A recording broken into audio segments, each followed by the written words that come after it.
Bismillahirrahmanirrahim. Assalamualaikum warahmatullahi wabarakatuh. Waalaikumsalam warahmatullahi wabarakatuh. Saya Safi, saya perwakilan dari Bupati ingin menanggapi sesi tanya jawab yang dimana itu adalah materi dari hukuman administrasi. Sesi pertama dilakukan oleh saudara Willy. Baik, saya akan bertanya kepada sebutkan dan jelaskan apa yang sebutkan dan jelaskan jenis jabatan yang ada kamu. Yang pertama yaitu jabatan pimpinan tinggi adalah sekelompok jabatan tinggi dalam instansi pemerintah. Yang kedua jabatan administrasi yaitu sekelompok jabatan yang berisi tugas dan fungsi berkaitan dengan pelayanan publik serta administrasi pemerintah dan pembangunan. Yang terakhir yaitu jabatan fungsional merupakan sekelompok jabatan yang berisi tugas dan fungsi berkaitan dengan pelayanan fungsional yang sesuai dengan keahlian dan keterampilannya. Oke, selanjutnya saya akan memberikan pertanyaan kepada Dira, yaitu coba dijelaskan mengapa izin sebagai instrumen pemerintah dianggap penting untuk menciptakan kepastian hukum dan melindungi kepentingan publik. Mengapa izin dianggap penting untuk menciptakan kepastian hukum dan melindungi kepentingan publik? Pertama, untuk menciptakan kepastian hukum, izin menjelaskan tentang mengenai tentang apa yang diperbolehkan dan tidak diperbolehkan untuk dilakukan. Hal ini untuk nantinya dipertanggungjawabkan di hadapan hukum. Jadi izin menciptakan kepastian hukum. Yang kedua, melindungi kepentingan publik. Mengapa izin dikatakan untuk melindungi kepentingan publik? Karena dalam izin pemerintah mampu mengatur dan mengawasi tentang apa saja yang boleh dilakukan agar nantinya tidak merugikan masyarakat secara luas. Baik, itu saja. Pada saudari, dalam materi Anda diterangkan tentang menyesuaikan atau keputusan. Bisa Anda jelaskan tentang menyesuaikan atau keputusan secara praktikal? Baik, saya akan menjawab. Menurut saya di sini keputusan tertulis yang dikeluarkan oleh suatu lembaga ketiga pemerintah. Keputusan ini memiliki sifat mengikat yang mempengaruhi individu dan organisasi yang serta memiliki konsekuensi hukum bagi pihak yang terkait. Baik, saya akan bertanya kepada saudara Citra. Baik, saya akan bertanya kepada saudara Citra, yaitu pertanyaannya sebutkan jenis-jenis hierarki kajian. Saja saya akan menjawab pertanyaan dari saudara Clara. Itu jenis dan hierarki prajurit. Ada beberapa bagian, yaitu pertama Undang-Undang Dasar Negara Republik Indonesia tahun 1945.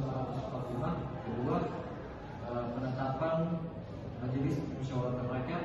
Ketiga, peraturan pemerintahan, peraturan presiden, dan peraturan kota atau provinsi.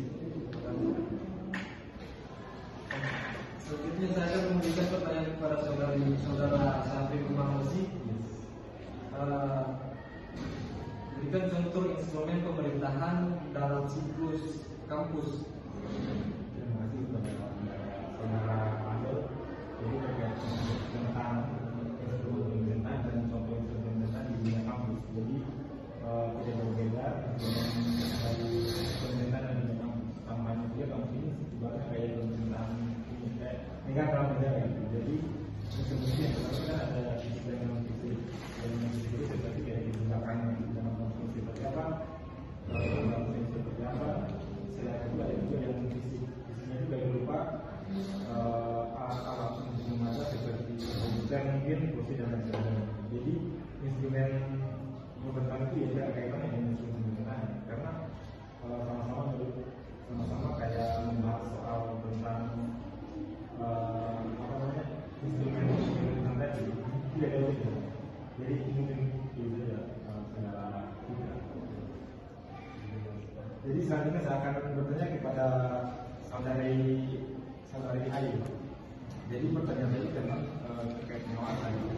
Jadi apa sih pengertian dari pengawasan serta apa sih prinsip dari pengawasan itu? Baik, terima kasih atas pertanyaannya. Saya akan menjawab.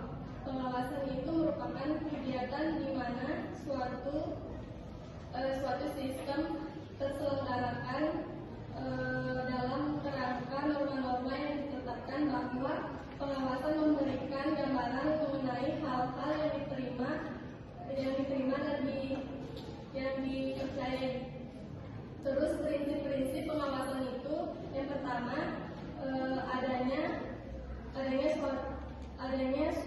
itu adanya suatu rencana tertentu dalam pengawasan. Yang kedua itu adanya perintah atau instruksi. Baik, saya akan bertanya kepada Anissa. Coba Anda jelaskan pengertian AUPB.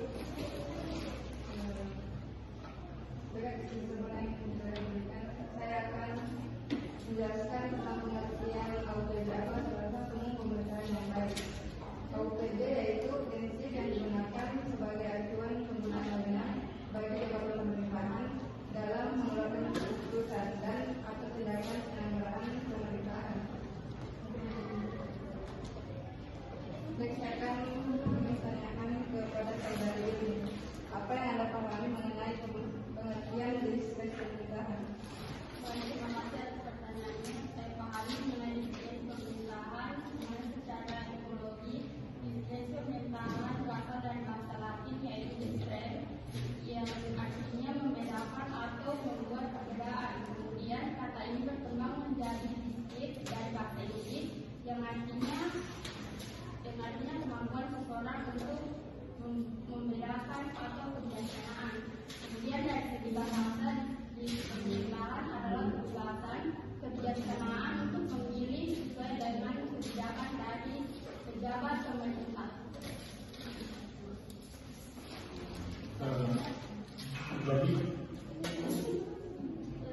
Kemudian saya akan bertanya kepada saudara Windy mengenai peradilan. Administrasi. Apa yang Anda pahami tentang peradilan administrasi? Peradilan administrasi itu adalah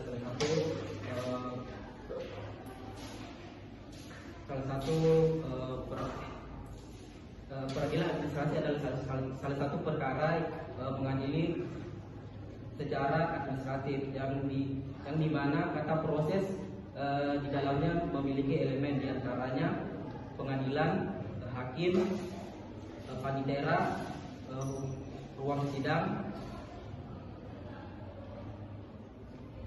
hukum acara, para pihak, palu sidang dan registrasi perkara. Selanjutnya ada sejarah peradilan administrasi.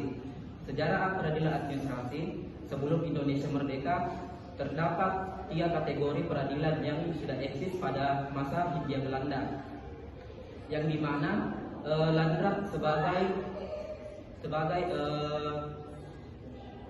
pengadilan negeri dan Hogerat sebagai Mahkamah Agung dan Justitia sebagai pengadilan tinggi.